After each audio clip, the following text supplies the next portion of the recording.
Question 5 then, the last question, I thought was quite a difficult question. I quite liked it. It's a good challenge for you. Although I think as we go through the year you get more and more challenging questions, maybe some 6 markers and so on.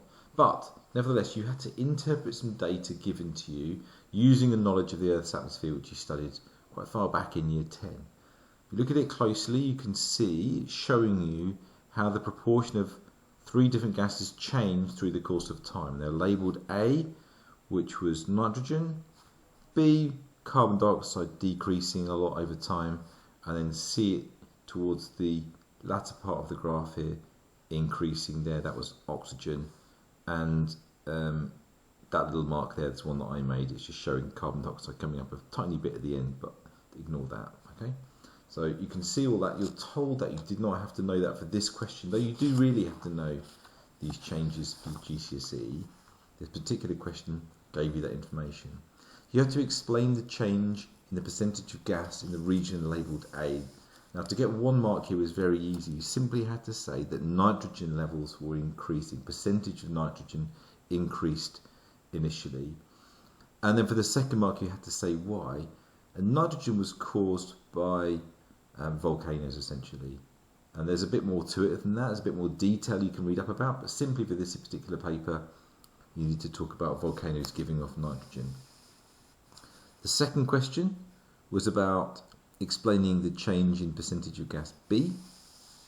Now B, again, slightly more complicated story, but B, first of all, you have to say that the carbon dioxide, which is what B is representing, according to the key down the bottom here, carbon dioxide is decreasing over time. Now I understand why many people got this wrong. You started to talk about respiration and all sorts of things going on there. But, sorry, not respiration, photosynthesis, I'm really sorry.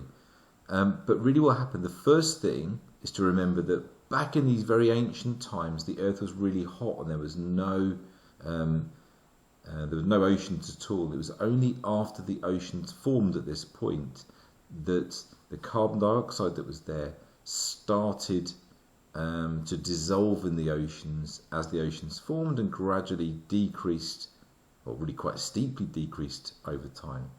So 1 mark for saying that carbon dioxide decreased, and 1 mark for saying that it's because it dissolved in the oceans. You could have said that carbonate rocks or precipitates or sediments increased as well. That would have got the mark 2.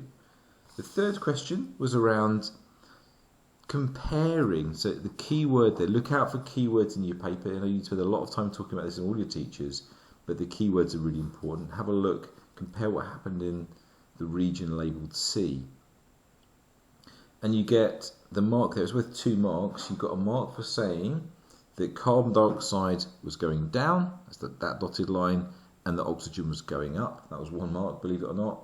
The 2nd mark was saying that they are occurring or happening at about the same rate. Okay, they're happening at about the same rate. Or over the same period of time would have given you the mark.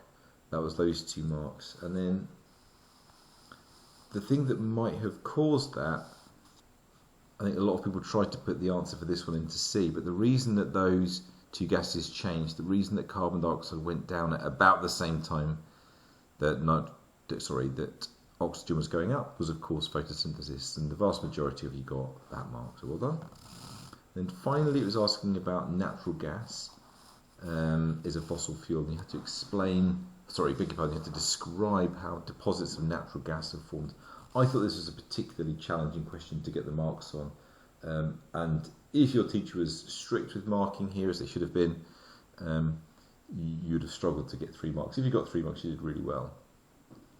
The 1st mark was to say that either plankton or tiny marine organisms died. Okay, it's referring to natural gas, and you're expected to know that it's plankton or tiny marine organisms. This is stuff that's died in the sea. That's 1 mark.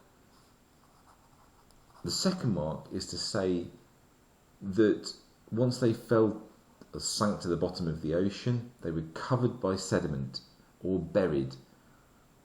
And ideally, you might have even mentioned that they were buried or covered in sediments and kept under kind of anaerobic conditions, i.e. no oxygen present. That's the 2nd mark. So covered covered with sediment or buried.